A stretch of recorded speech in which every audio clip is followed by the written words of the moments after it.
certo? Quanto mais 10 mil vezes. Só que essa notícia aí de que eles vão juntar 4 e fazer uma correlação e papapá, eles falaram, bom, se der um resultado tal, 7,3 no experimento, nós vamos ter que reunir todos os físicos e redefinir a física, porque vai ficar provado que existe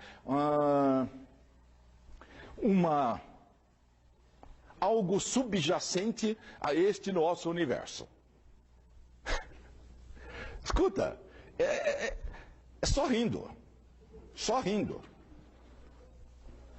Tem hora que eu penso o seguinte: ou o Brasil está em outro planeta, ou tem algo errado além da fronteira do Brasil. Porque não é possível. Aqui é tão diferente do resto, mas tão, que é estranho. Aqui deve ser um Terra Paralela 1.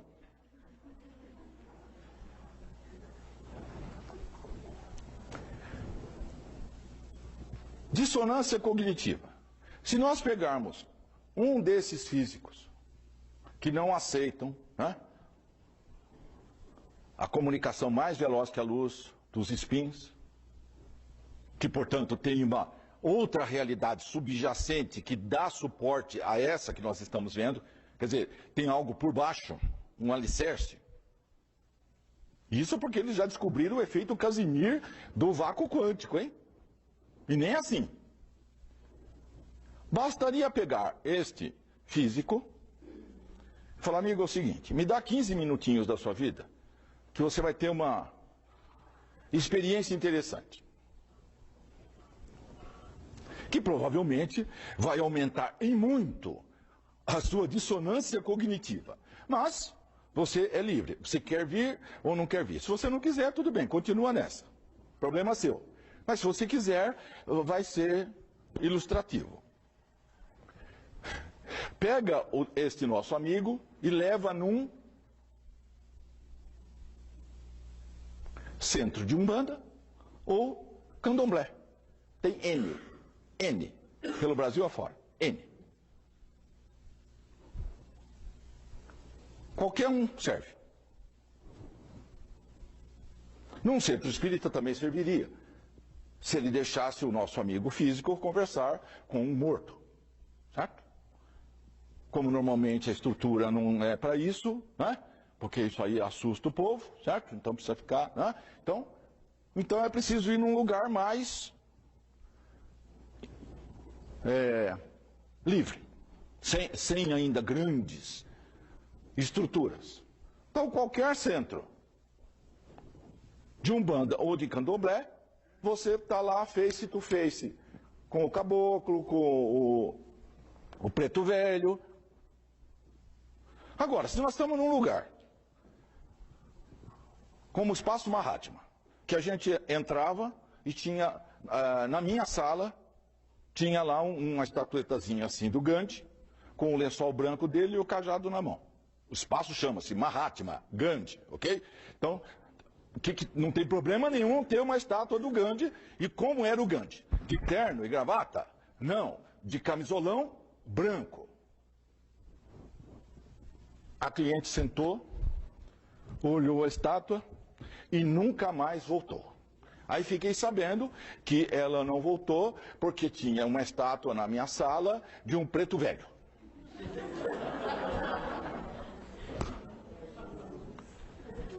Isso quer dizer, se a pessoa vai no Espaço Mahatma e não sabe que existiu um sujeito chamado Mahatma Gandhi e acha que qualquer velhinho preto é um preto velho da Umbanda,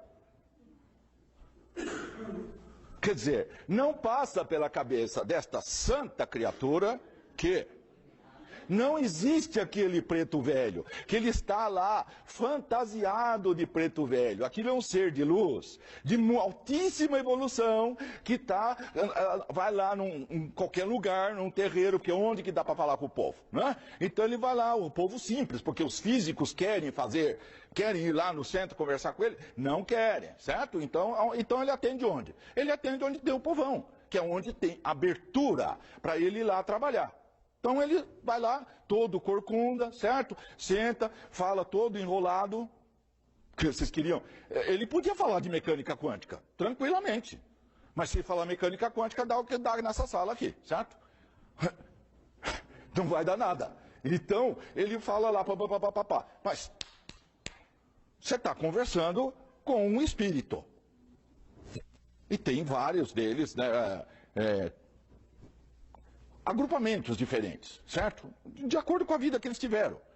Uns vêm falar como preto velho, outro vem como caboclo, outro vem como boiadeiro, etc, etc. Bom, eu já sei o que vão falar, certo? O Hélio deve ser da Umbanda. Ou o Hélio deve ser do Candomblé, certo? Porque como que o Hélio pode saber que tem boiadeiro e tem preto velho? Um amigo meu, ele deve estar até ouvindo essa lição de Portugal. Ele não se conhece pessoalmente, mas ele questionou isso e não foi ele a única pessoa que questiona sobre canalização. Você falou uma coisa interessante. As pessoas perguntam por que quando tem as palestras, tem Osho, Lia, etc., por que a postura, a entonação é sempre a mesma? Por que fala-se de uma forma tão séria, tão dura? Por que não é como... Acho que deve ter uma fantasia, né? Mas as pessoas estão questionando. Olha, eu já falei isso aqui uma vez. Isso aqui tem um trabalho, né? O trabalho é passar conhecimento para expandir a consciência da humanidade, certo? Então, o trabalho é esse.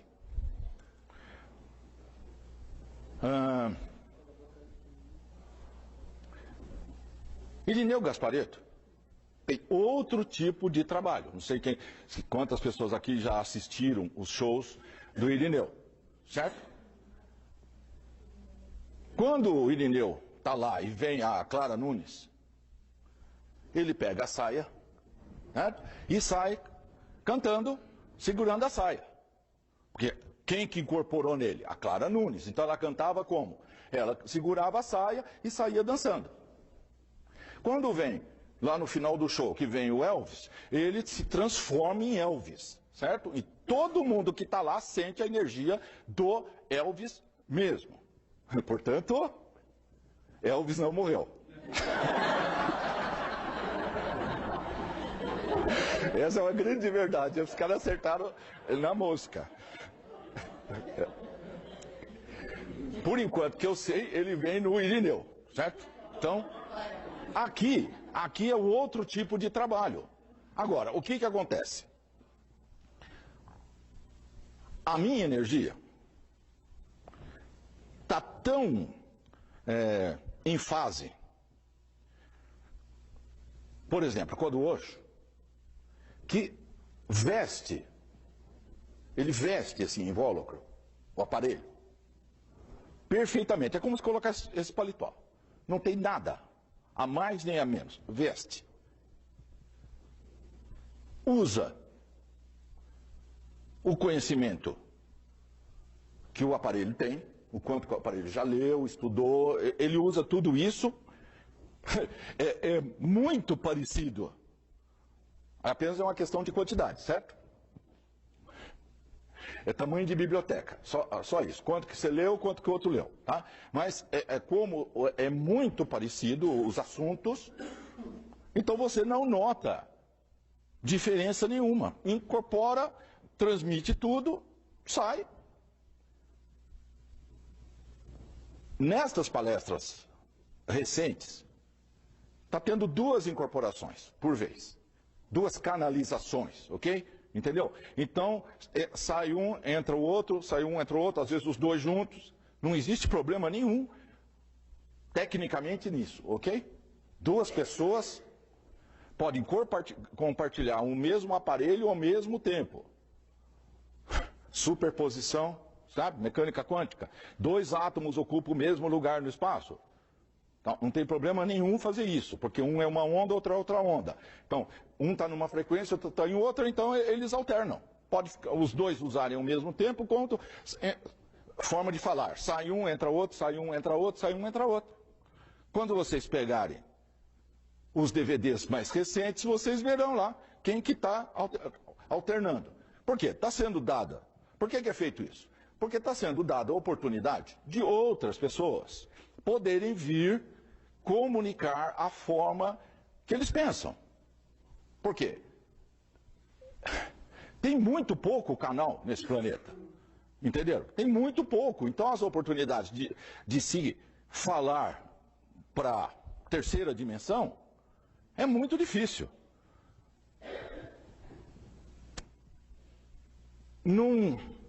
Na Umbanda e no Candomblé, você já tem um espaço definido para uma determinada atividade com determinada pessoa, tudo já está estruturado aquilo. Se chegar lá na Umbanda e fizer o Oxo baixar lá num médio na Umbanda, vai ficar meio estranho, certo?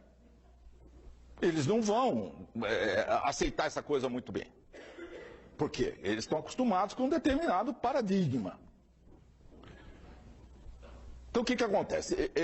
Ele vai incorporar onde? Num lugar que seja coerente com a mensagem que ele quer passar. Basta pegar os livros e ler, que você entenderá exatamente como que era e que é uma continuidade. Só que adequada ao objetivo presente.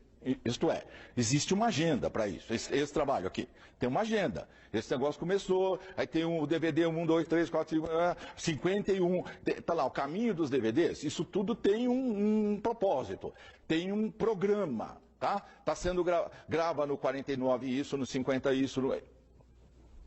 Projetado isso para um trabalho enorme. Então está sendo gravado passo a passo. Por isso que tem palestra sobre um assunto, depois sobre outro, para formar um todo disto. Porque, evidentemente, isso também já foi falado, esse trabalho, ele não será reconhecido em vida. Isso está claríssimo, né? Óbvio. O Nietzsche, quando estava vivo, ele falou isso. Ele falou, o meu trabalho já nasceu póstumo. Né? Ele será reconhecido daqui a 150 anos. E olhe lá, hein? E olhe lá. Então tem coisas que estão tão acima, que não tem jeito de virar massa, não vira. Não vira. Você pode, se lá não tem um livro do Amit Goswami à venda, ok? Você imagina um país que não tem um livro do Amit Goswami à venda em nenhuma livraria? Porque o que o Amit fala é tão fora do paradigma vigente. É como uma cliente minha lá, ela falou, se a gente aqui falar espírito, pronto, o negócio pega. Hã? Agora, você fala alma, a alma pode falar, mas se você explicar o que é alma, pronto, aí também já não pode, certo? Porque não se pode explicar coisa nenhuma. Por quê? Porque se as pessoas expandirem a consciência, elas entenderão como que a coisa funciona, elas mudam de consciência, e quando a consciência muda toda a realidade física. A realidade física muda. Só com uma mudança de consciência. Então por que no planeta inteiro se bate nessa tecla de falar mecânica quântica, explica? É para mudar a consciência, porque na hora que uma quantidade X de pessoas aceitar o que a mecânica quântica já descobriu, tudo estará resolvido. Tudo. Bom, a guerra acaba no mesmo dia, na mesma hora, certo? Na mesma hora acaba. Então vocês imaginem o grau de oposição que existe à mecânica quântica, né? Porque vocês vejam os orçamentos e vocês vejam o que se gasta de dinheiro, quanto que dá de negócio uma guerra. Então vocês acham que os fabricantes de armas querem que a mecânica quântica seja entendida? Pelo contrário. Eles querem que quanto mais se falar pior da mecânica quântica, só faz os computadores, faz celular, faz bomba, faz tudo. Mas não explica esse negócio. Você só não pode falar do que significa. Agora, falar que manda o elétron, ele passa lá, isso muda o quê? Não muda nada. É preciso entender por que ele faz isso. O que significa o elétron se comportar dessa forma? Então, essa é a problemática. É que a população não tenha consciência da realidade. Isto é, que fique dentro da Matrix. O filme, lembra? Matrix, o filme, todo mundo lá nos casulos, cheio de tubinho. Cada um, uma pilha. Quando o Morpheus conversou com o Neo, o que ele falou a primeira vez? Você nunca foi livre. Você já nasceu escravo. Você não tem nem ideia do que é isso. Você não tem forma de comparar o que é uma coisa e o que é outra. Você já nasceu escravo. Você nem sabe o que é liberdade. Agora, eu vou te dar a opção. Você tem a pílula azul e você tem a pílula vermelha. Você escolhe. Não tem retorno. Isto é, depois que a consciência fez isso, ela não volta mais. Depois que enxergou, não tem retorno. Então você pensa bem. Aí o Neo escolheu a vermelha. E a partir daí, a vida dele mudou. Quem assistiu os três filmes, sabe que no final, quase lá no final do terceiro filme, né? Quando o Neo se defronta com a máquina, lembra? A máquina o leva embora. Em que posição estava o corpo físico do Neo neste momento, quando a máquina levou embora? Sim, sem os tubos, mas que posição? Ele estava com os braços abertos, em cruz. O filme é todo arquetípico, entendeu? Então, o escolhido, o Neo, o escolhido, é o arquétipo do Cristo. Exato. Ele deu a vida dele para libertar a Matrix inteira. E a máquina levou-o embora. Supostamente, ele morreu. Muito bem, este final do filme foi muito criticado lá.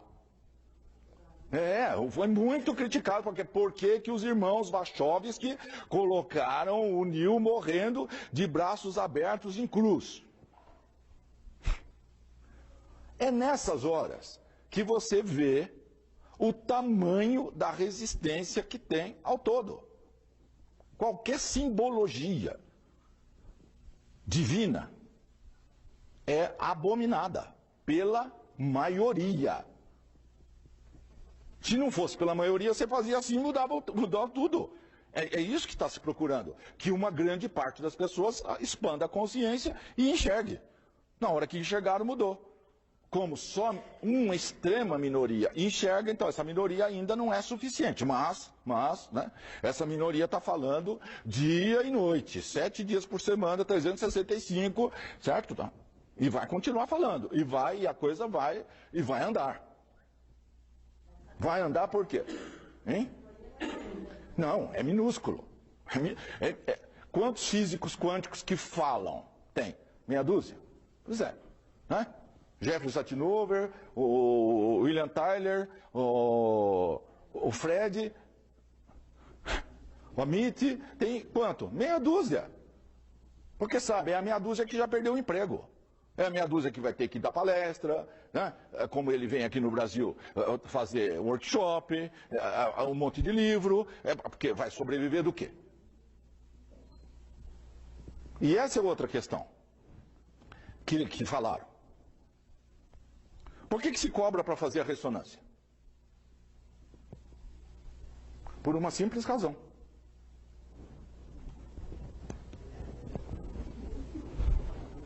Carne e osso, cada 6 horas, mais ou menos, tem que se alimentar. Se não mantiver a taxa de açúcar no sangue, vai embora.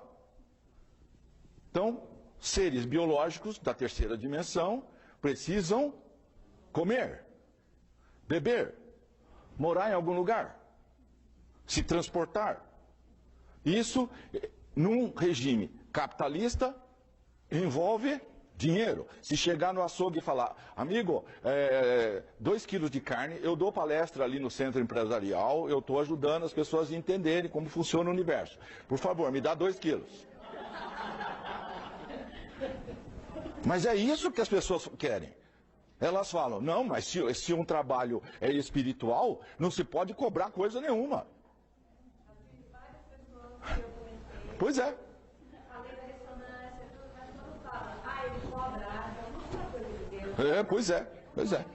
Pois é. Agora, se as pessoas parassem para pensar um pouquinho, vamos dar só um exemplo, tá? Um místico ou uma pessoa de instituição de caridade ou qualquer coisa dessa. Madre Teresa de Calcutá. Tá. Pertencia a que instituição? A igreja, certo? Então, tem um lugar para ir para ela comer? Tem um lugar para dormir, para não ficar debaixo do sol e da chuva? Tem, né? Ela tinha que se preocupar com casa, carro, apartamento, aluguel, banco. Precisa? Quando ela veio aqui no Brasil, que ela alugaram um quarto lá para ela no Hilton, ela dormiu no chão. Ela dormiu no chão. Né? Tinha uma instituição por trás. Essa que é a questão, entendeu? Então fala, não, que a pessoa fazia tudo de graça. Não era tudo de graça. Você tem uma instituição por trás. Essa é uma questão extremamente importante.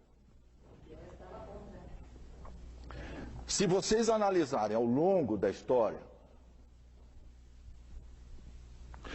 a verdade por trás do que se fala nos livros de história das faculdades, das escolas, não essa verdade, essa história fachada, total, que ali não escapa nem 99,9999999 de verdade, ok?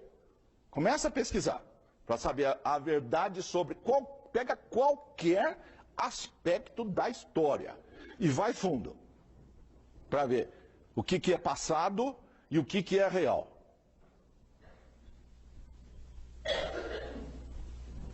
Então vocês verão lá, por exemplo, fulano de tal tornou-se um grande revolucionário e fez um trabalho gigantesco e fez um movimento e editou 50 mil livros e não sei o quê.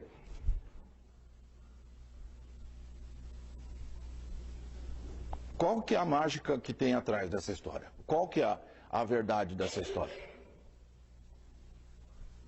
Do nada. Do nada. O sujeito gastou 30, 40 anos de vida, dia e noite, fazendo aquele trabalho. Lenin, por exemplo. Lenin. Se não me engano, em 1889, por aí, ele decidiu depor o czar de qualquer maneira.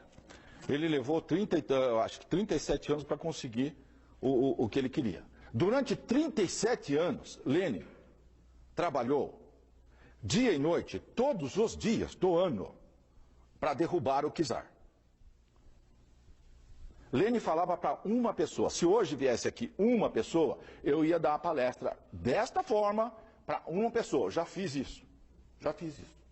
O Lenin fazia igualzinho. Uma pessoa veio num lugar que ele ia falar. Ele falou horas para aquela uma pessoa. Então Lenin tinha uma determinação sobre-humana. Só que é o seguinte, lá pelas tantas na vida dele, ele mandou uma cartinha para a mamãe dele, dizendo assim, mamãe, estava na Alemanha, mamãe, se não acontecer um milagre, o meu trabalho vai ser todo perdido, porque eu já estou passando fome, eu não tenho como pagar aluguel, eu não tenho nada. Tem que acontecer alguma coisa, porque...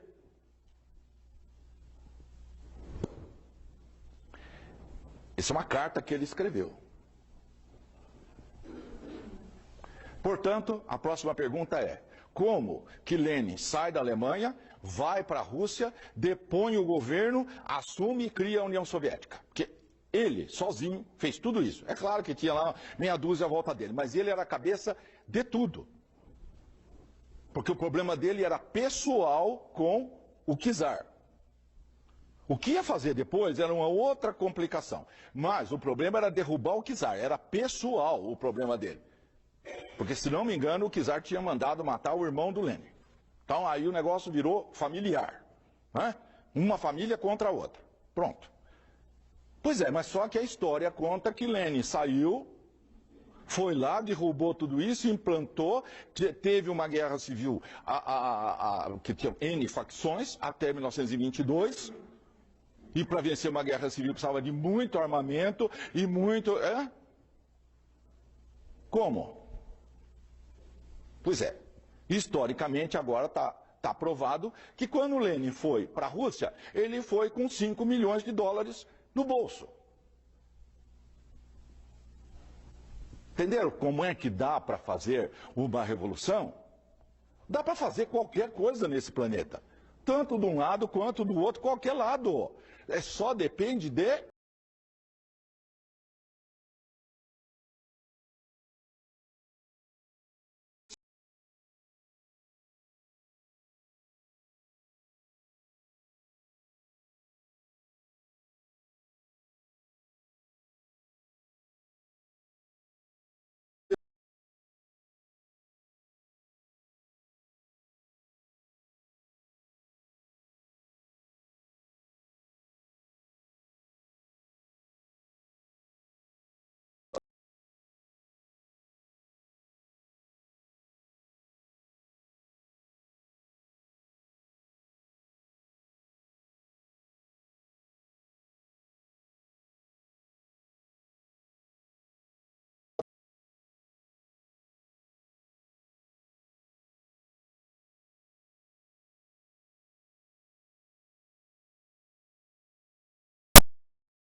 Entenderam o tamanho do problema?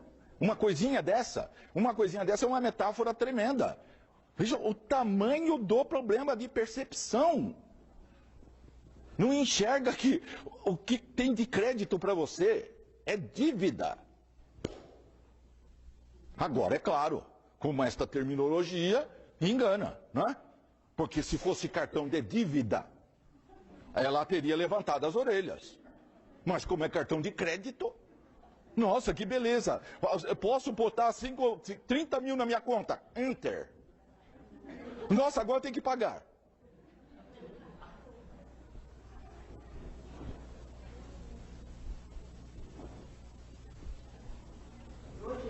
Não, espera. É uma faxineira? É uma doméstica? É uma analfabeta? Não. Então, imagina, se uma pessoa com formação superior entra numa dessa, e agora, por longos e longos e longos anos, vai penar, porque já está no Serasa. E agora? Então, se uma pessoa de grau superior entra numa dessa, imagine o povo. Imagine a visão de mundo que tem lá numa favela, ou jardim, não sei das quantas. Por isso que quando se tenta trazer algum aqui, arruma um monte de gente favelado, pobre, e traz aqui, nessa palestra. Até hoje, depois de 6, 7 anos, nenhuma pessoa. E vocês acham que o DVD consegue penetrar lá? Também não. Porque o controle é total e absoluto. Tem DVD na favela? Tem. Tem TV a cabo? Tem. De monte, de monte. Mas como é que você faz um DVD transitar lá dentro? Não faz. Para fazer isso, teria que pegar uma verba, ir lá conversar com o fulano de tal, certo? Falar, pode, claro. Quanto? 100 mil, 200 mil, toma aqui. O cara fala, chama todo mundo, vai assistir. Vão assistir. Porque eu já fui numa favela uma vez. Me deixaram ir. Prometeram que eu ia, num domingo à tarde, eu ia falar. Eu fui. A pessoa, acho que a pessoa, ele não vai, né? Eu fui, de terno. Chego lá, tinha umas 60 senhoras. A pessoa que mandava lá, pegou e falou assim, não vai dar para o senhor falar, porque elas não vão entender. Falei, mas eu vou mudar o vocabulário. Não vai dar para falar. E não deixou falar. Então era totalmente impossível que eu fosse, mas eu fui. Aí quando chegou lá, não pode falar para eles. Percebe? O curral, totalmente sob controle. Então ali, chance zero. Sobra o quê? Sobra a classe média. Mas, e aí? Como é que você faz com a classe média? Você precisa de meios. 1 ano e meio atrás, uma coisa assim, veio uma jornalista, ela entrou, sentou, ficou meia hora e foi embora. Ela deve ter entrado lá pelas 5h45 e 6h15, ela foi embora. O que ela fez? O que ela divulgou? O que ela escreveu? Nada.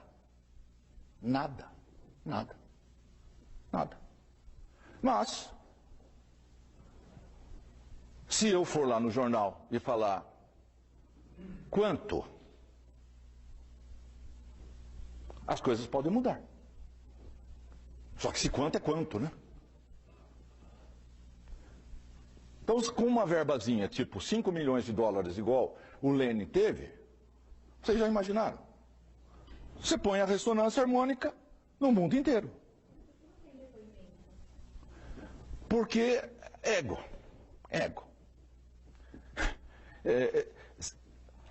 É impressionante essa questão. Se você pega Joseph Murphy, O Poder do Subconsciente, e lê o livro, tem 300 depoimentos lá. O livro inteiro é depoimento. É claro que o povo lê e não consegue fazer o que ele fala lá no livro, que é lógico, porque para fazer o que ele fala no livro, tem está subentendido tudo isso que a gente fala aqui na palestra, entendeu? Toda a física que está por trás. Porque lembra, ele era químico, né? Joseph Murphy era químico, portanto ele entendia de átomo. Então ele sabia exatamente tudo isso aqui. Agora, o que ele fez? Ele escreveu livros que falam de tudo aquilo lá, mas que o povo não consegue fazer coisa nenhuma com aquilo. É como o DVD lá do Segredo. Tem uma frase em 82 minutos que se fala eletromagnetismo. Então a pessoa visualiza lá tudo aquilo lá e nada. Aí já pega, aí esse negócio não funciona. Por quê? Porque não entendeu a física do negócio. Aí, então eles teriam que pegar o segredo e explicar toda a física que está por trás. Bom, aí ninguém assiste, certo? Porque aí vira o quem somos nós. Aí quando vira o quem somos nós, a mídia ia massacrar todo mundo. Então, tem o quem somos nós. Teve um cara que botou, se não me engano, 5 milhões de dólares. Faz o filme, aluga o cinema, põe lá, vai passar, que eu vou pagar o aluguel do cinema o mês inteiro. Começou assim. Um cara botou 5 milhões de dólares a fundo perdido. É claro que depois ele recuperou. Mas no início, isso foi, teoricamente, a fundo perdido. Pois é, mas teve que ter alguém que...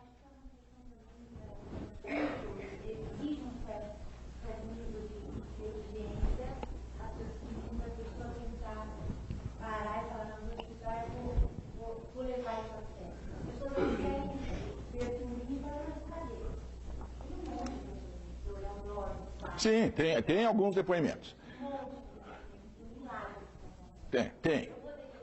Tem. Mas se fosse uma coisa mais sem parar, porque as pessoas que vêm a primeira vez, elas acham que é a coisa mais fantasia, mais ficção científica possível, né? Porque está totalmente fora do paradigma científico. Porque a ciência fala isso. Se a pessoa não entender que tem duas ciências, tem uma ciência oficial, que tem uma outra por trás. Nessa outra está N anos à frente. Só que o que é descoberto nesses laboratórios jamais é passado para a ciência oficial. Então eles ficam lá se debatendo com problemas que já estão resolvidos há 50, 60, 80 anos, em todas as áreas. Tá? Então, laboratórios militares de pesquisa, ou dos órgãos de inteligência, etc., já muito lá na frente, muito. O povo sabe disso? Nem sonha. Tem livro que conta essas coisas? Tem bastante, bastante. Quem que se interessa em ler? Ninguém, meia dúzia. Fala. Então, quem tem interesse? Porque se você não sabe fazer a pergunta, como é que você vai obter a resposta? O que você digita lá no Google para descobrir? Se você sequer sabe que tem alguma coisa a mais naquele assunto. Não acha. Exatamente, você não sabe nem o que perguntar. Fala.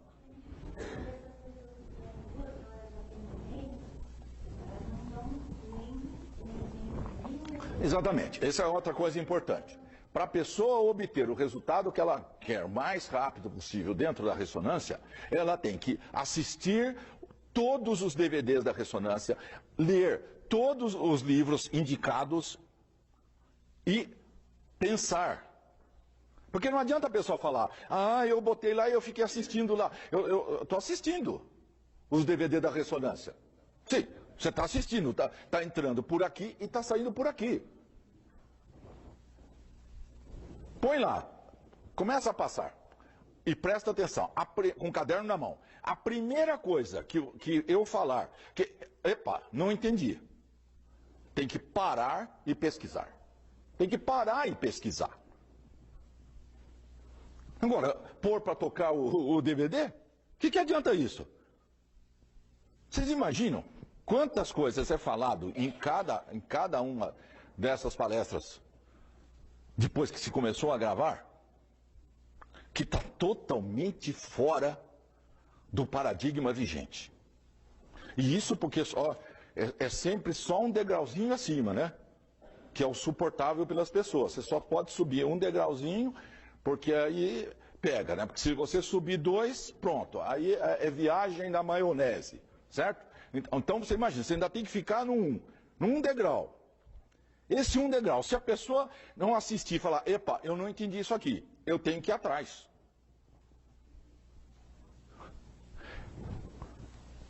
Por exemplo, reencarnação. Uma vez, há muitos anos atrás, eu fiz um workshop sobre espiritualidade. Eu falei 4 horas seguidas sobre reencarnação, sem usar a palavra reencarnação. 4 horas só falando sobre reencarnação. Não usei uma única vez a palavra reencarnação, porque não se pode falar reencarnação. Então tá bom, não vou falar reencarnação, mas eu vou falar sobre 4 horas seguidas. E fiz.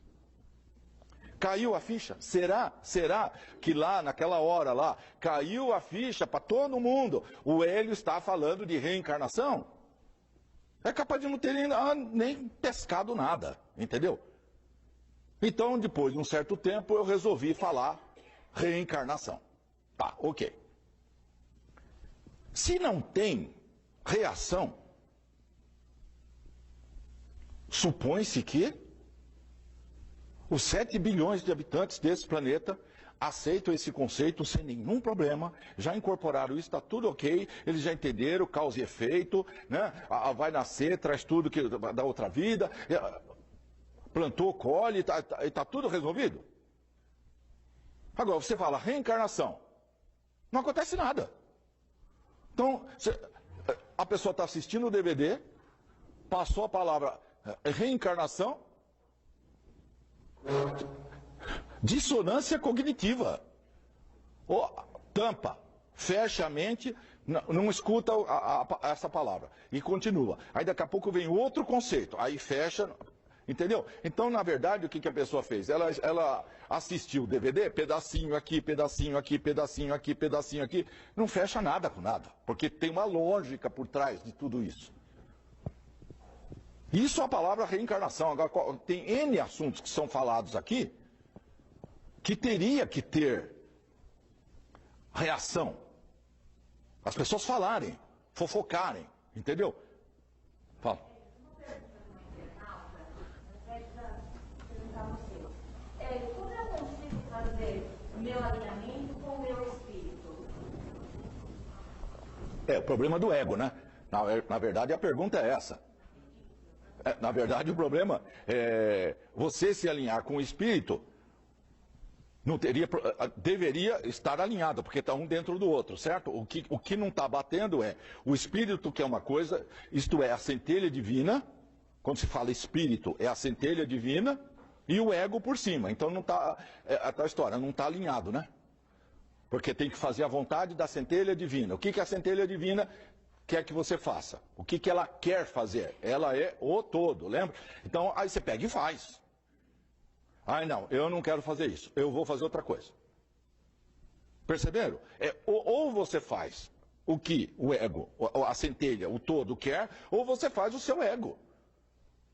E este é o problema, porque fica essa dissonância cognitiva. É essa luta ego-centelha, o tempo inteiro. Fala.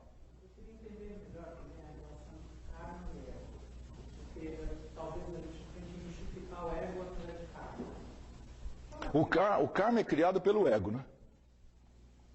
É devido a você fazer coisas contra a realidade última do universo, isto é, fazer o bem e não fazer o mal, é que cria o que se chama karma. Vai debitando.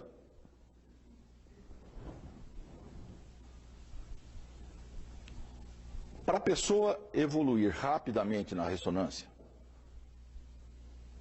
precisa fazer 2 coisas. Primeiro, se abster de fazer qualquer mal. Vocês já imaginaram, né? Neste planeta. Então você tem que se abster de fazer qualquer mal. Então isso aí até que, né? Se eu subir em cima do muro, fico lá quietinho, chamou missão, né? Mas, certo? Eu não estou fazendo nada de mal para ninguém, tá lá, em cima do muro. Mas aí vem a segunda parte. E fazer todo o bem de que você é capaz. Aí que pegou, como se fala.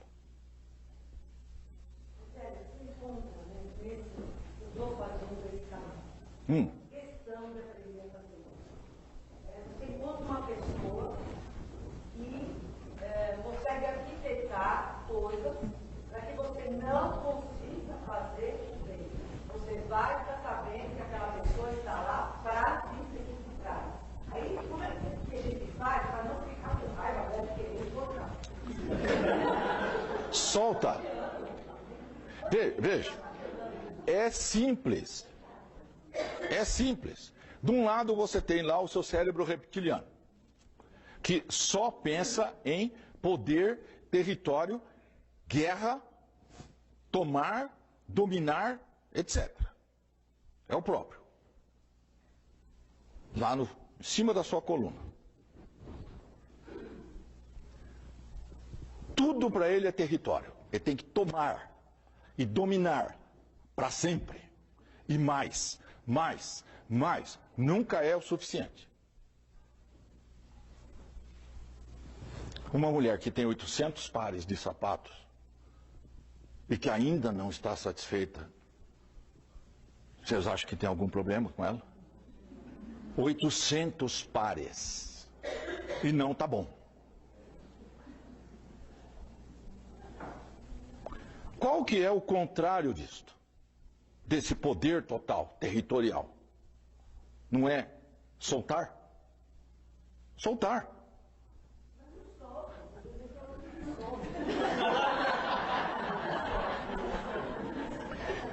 Vamos voltar na história. Vamos voltar na história.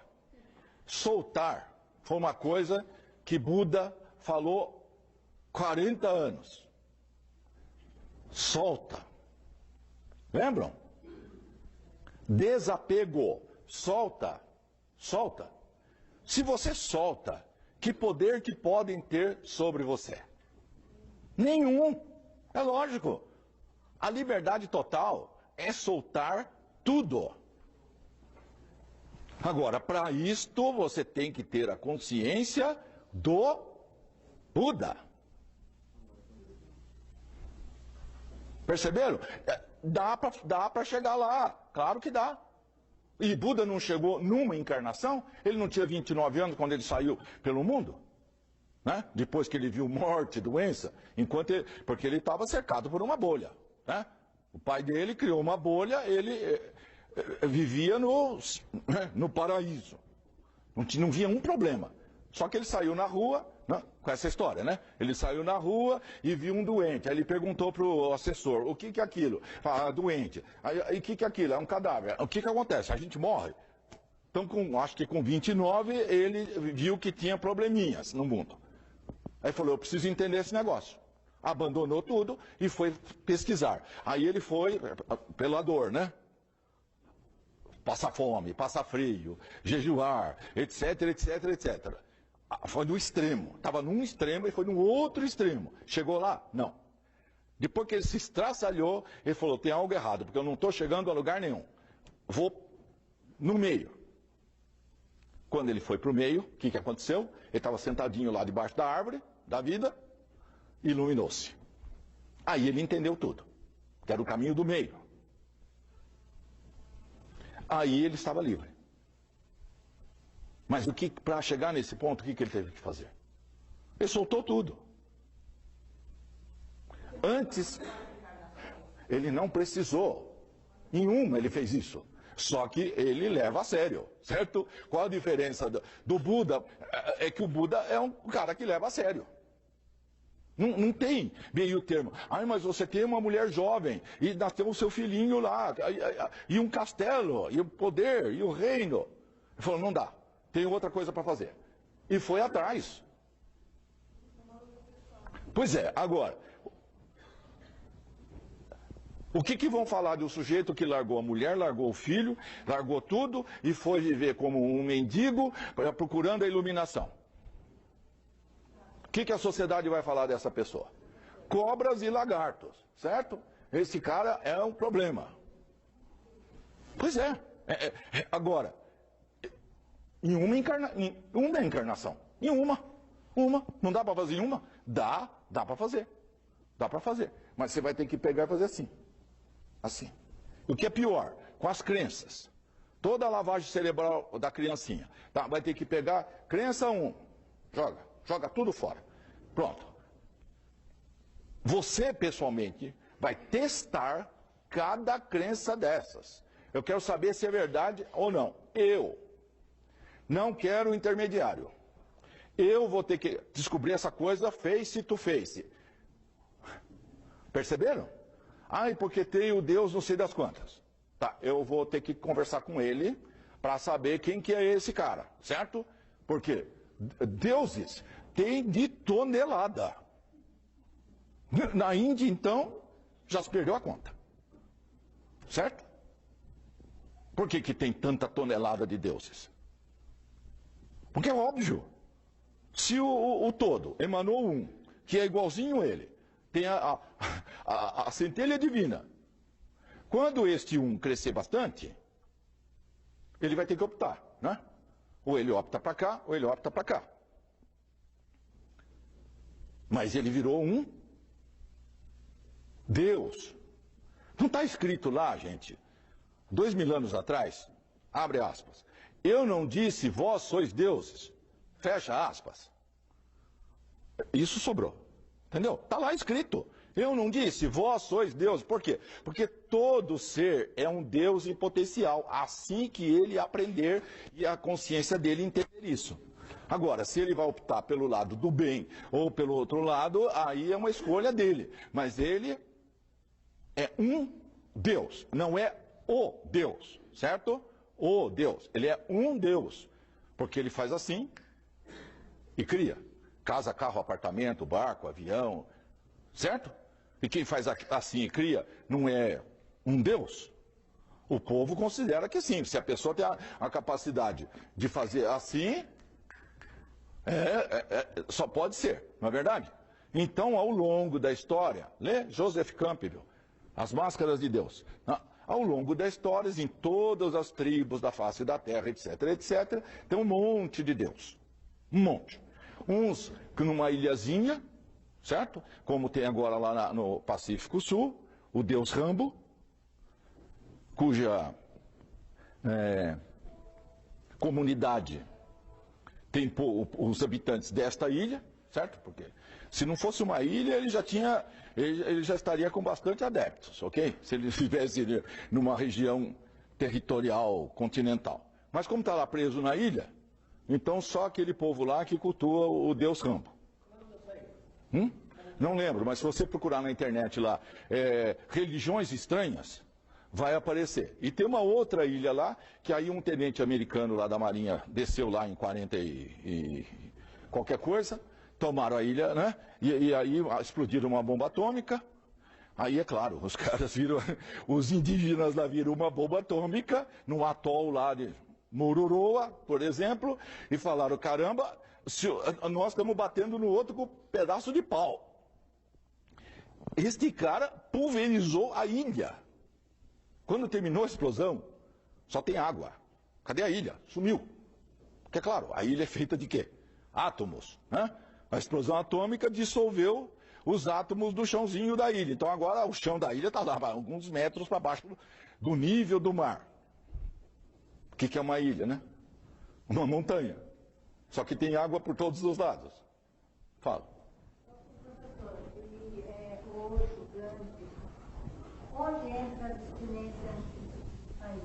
Como funciona?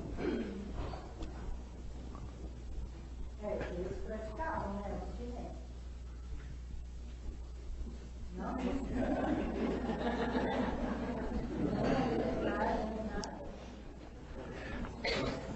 Vamos colocar, tem que colocar isso dentro de contextos.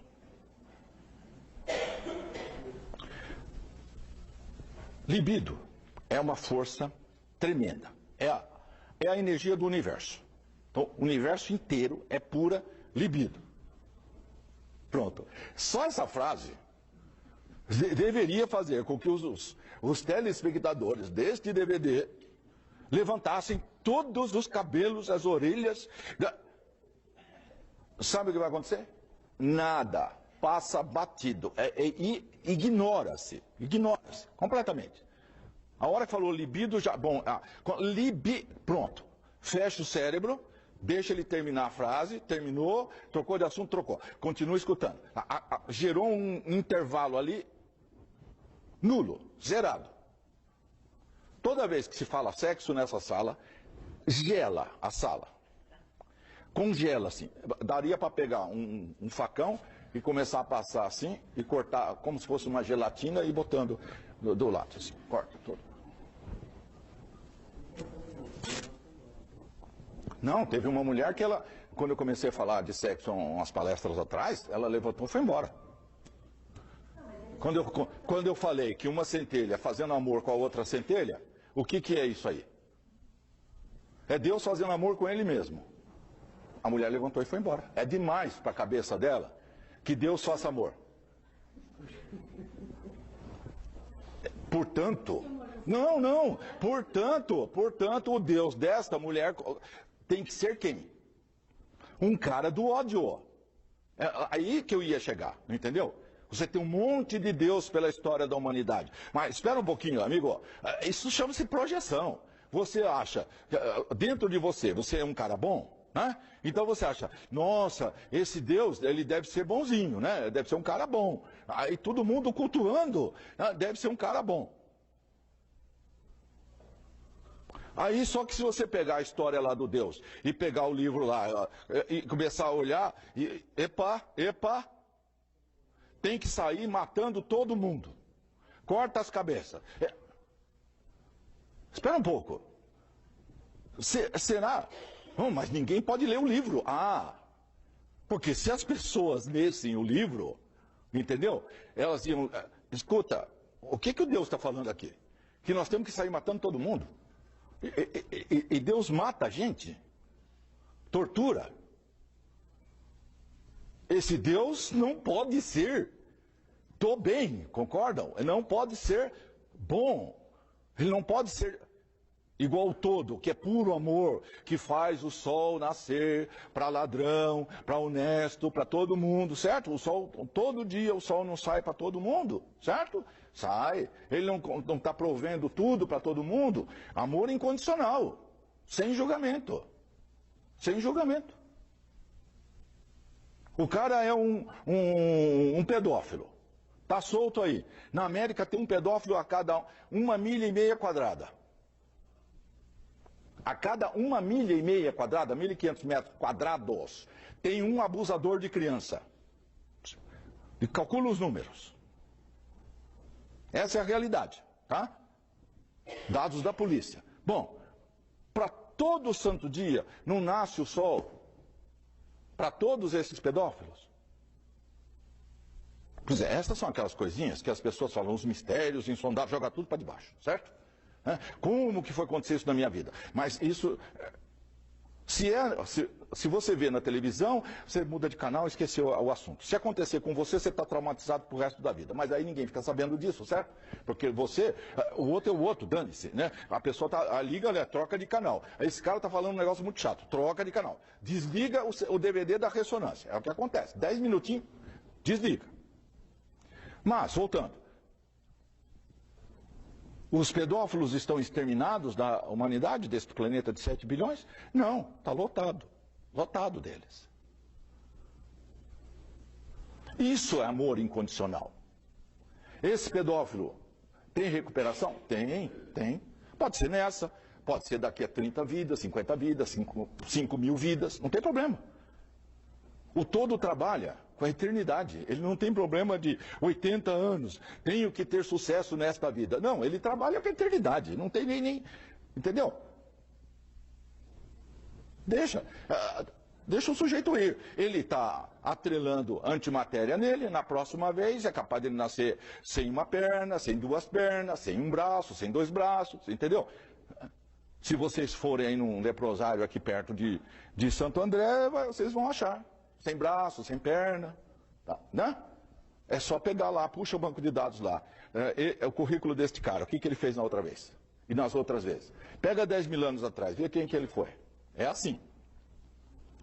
Mas é claro, se não existe reencarnação, o cara pode fazer o que ele quiser nessa, porque, né, acabou, ou é o nada, porque só existe a matéria, ou é o descanso eterno. Pronto, de qualquer forma, gera uma irresponsabilidade. Agora, se o cara sabe que, se eu fizer, eu posso voltar aqui, nasci lá em Ruanda com o nariz mais largo, e aí o povo do nariz estreito mata 800 mil do nariz largo, porque foram os belgas que foram lá e classificaram as pessoas. Tinha um monte de negros, eles falaram, bom, se a gente deixar assim, não vai ter guerra aqui, certo? Para ter guerra precisa de 2. Então nós temos que criar 2 etnias aqui. Então, como separar? Tem um jeito mais fácil, bem racional, certo? Pega aí o paquímetro, tá? Dá licença, mediu. O nariz de tanto a tanto é da raça 1. O nariz maior que isso é da raça 2. Separa tudo, pronto. Gueto para lá, gueto para cá. Põe esse dominando esse, oprime. Pronto. Alguns anos depois, o nariz curto mata 800 mil a facão do nariz largo. Assistam. Hotel Ruanda. Excelente. Excelente. Hotel Ruanda. E aí vocês verão lá no filme o que a ONU fez quando essa história estava para acontecer, né? O que as forças de paz fizeram. Nada. Não, e tem uma parte lá no filme, quando a ONU se retira, para deixar a matança correr solta, tava lá o branco, ele fala pro herói do filme, né? O rapaz que estava lá no hotel, o gerente do hotel. Ele fala, olha, a ONU não vai fazer nada, vai todo mundo se retirar, vocês vão ficar sozinhos. Porque vocês são considerados piores que os negros americanos. Vocês negros africanos, eles conseguiram, né? Vocês negros africanos, vocês são pior que os negros americanos. Portanto, isso chama-se civilização, certo? O mundo civilizado vai até os confins da terra, levando a educação, a civilização. Rei Leopoldo, tem uma biografia dele, leiam. Isso é mais um. Se for pegar os livros que contam essas coisinhas, não cabe nessa sala. Ao longo de toda a história. E hoje, continua, hoje, agora, nesse preciso instante, por toda a terra, toda esta coisa continua. Então, voltando lá. Fazer todo o bem de que é capaz. Pois é. E aí? É todo o bem de que é capaz. Não é 5% do que você é capaz. Não é 10% do seu tempo. É 100% do tempo. Claro, é livre-arbítrio. Você pode fazer como Gandhi, Mandela, Martin, Buda. Ou fica na sua. Só que o casa, carro, apartamento, ele está diretamente ligado a essa escala. Para onde que esse negócio vai? Que não tem jeito. Nós estamos debaixo de, vamos falar, um sistema infinito. Nós estamos dentro dele. Dentro. Certo? Com o Jonas e a baleia. Nós estamos dentro do ser. Chamado todo. Que é puro amor. Porque se não fosse, já tinha cortado a cabeça de todo mundo, certo? Então, se ainda estamos aqui, é porque ele é amor mesmo. Bom, então, tá bom. Então ele é amor, nós estamos dentro dele.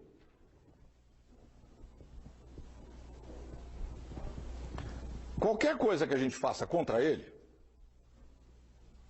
nós vamos criar problema para nós. É lógico. Certo? Nós somos da substância dele, porque ele está lá no vácuo quântico. Aí ele emana um pouquinho, sai o bóson de Higgs, é um campo, não é uma partícula, hein? É um campo. Ou supercorda, mas aqui em cima o negócio já vira quark. Vira quark, você junta 3 quark, vira próton, você junta os prótons, vira uma molécula, junta a molécula, vira célula, junta a célula, vira órgão, junta o órgão, vira você. Então, em última instância, nós estamos imersos até o último fio de cabelo dentro do ser. É como se fosse uma bolha e aquilo vai como boneca russa, vai ganhando complexidade, complexidade, complexidade, e lá, vamos dizer, na última dimensão da coisa, camadinhas assim, lá a terceira dimensão, lá dentro, nós, este universo. Mas dentro de tudo isso, qualquer coisa que a gente faça contra esse ser, evidentemente que dará problema para nós. Agora, é lógico, vamos supor uma bactéria qualquer lá no nosso intestino de 7 metros. Esta bactéria, que noção da realidade que ela tem? Que consciência da realidade que ela tem? Ela sabe sequer que está dentro de um intestino humano de 7 metros? Nada. Sabe nada. Ela sabe o mais próximo ali, que ela tem que comer e empurra o outro para tomar a comida dele, porque, sabe, é poder. É isso que ela faz. Tem lá a programação genética dela e filosofia. De onde eu vim, o que eu estou fazendo aqui, para onde eu vou, ser ou não ser. Não tem nenhum conceito disso por enquanto. Essa bactéria nesta dimensão, certo? Esta bactéria na outra dimensão, ela já tem consciência.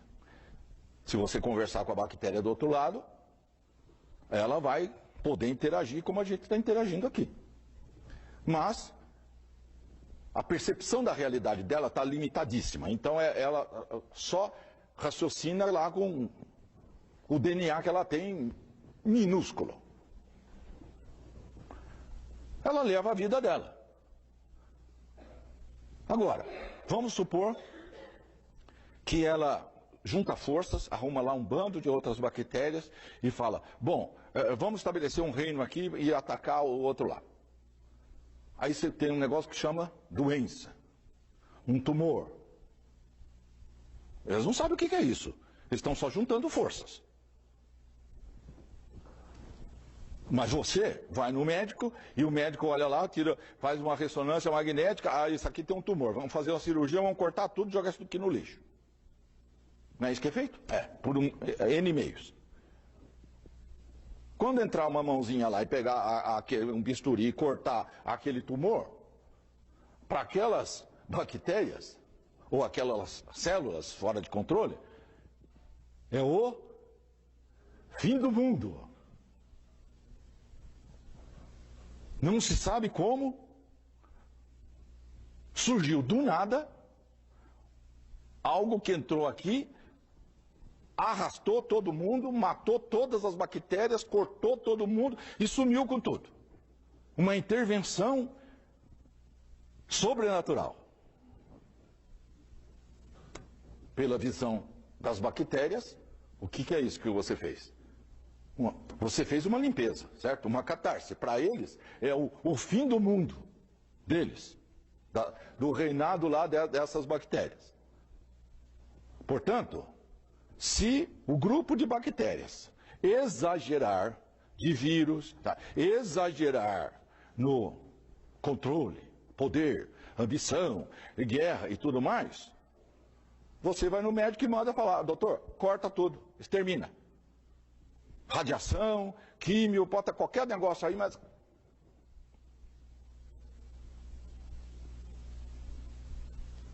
Portanto, não é muito salutar as bactérias se insurgirem contra qualquer intestino humano. Nem pulmão, nem coração, nem fígado, nem coisa nenhuma, certo? Porque senão o dono desse corpinho vai lá e, pumba, maceta essas bactérias.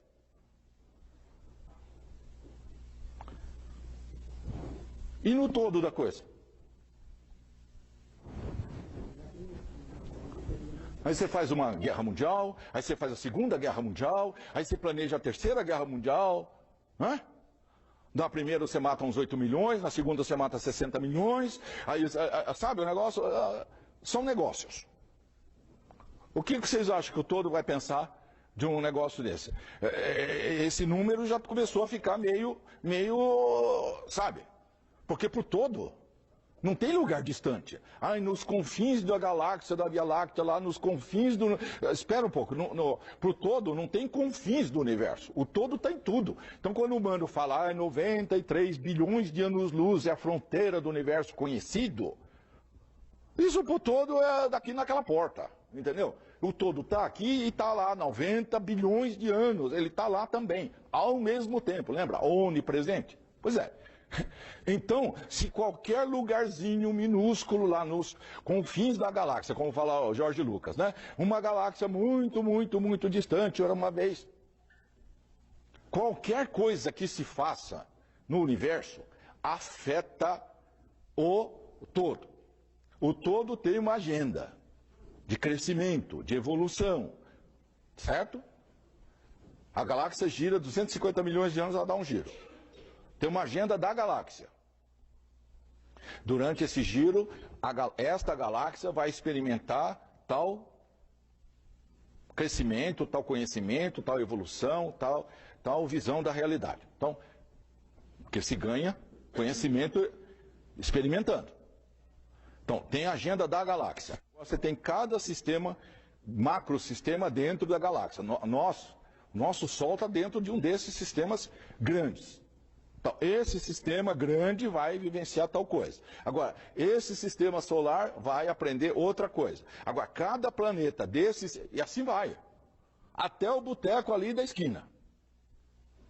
O todo está aprendendo com o dono do boteco ali na esquina. Tudo que ele vivencia, o todo aprende. Então, é uma mega agenda cósmica. Aí, um povo se reúne e explode 2.994 bombas atômicas, que afetam o tecido do contínuo espaço-tempo. Quando você pensa uma coisa, a sua onda de pensamento sai e viaja até os confins do universo. Você imagina uma bomba atômica. Quando aquilo explodiu, aquilo chamou a atenção do universo inteirinho. Porque o tecido do espaço-tempo fez assim. Então, lá no final, o povo falou, epa, a sala aqui balançou. O que aconteceu? Então, as sociedades avançadas, né, sabem. Não, tem lá na galáxia da Via Láctea, estão fazendo isso. E vão fazer. E vão continuar fazendo. Então, espera um pouquinho. Manda um povo lá, que nós temos que ver o que fazer com aquilo.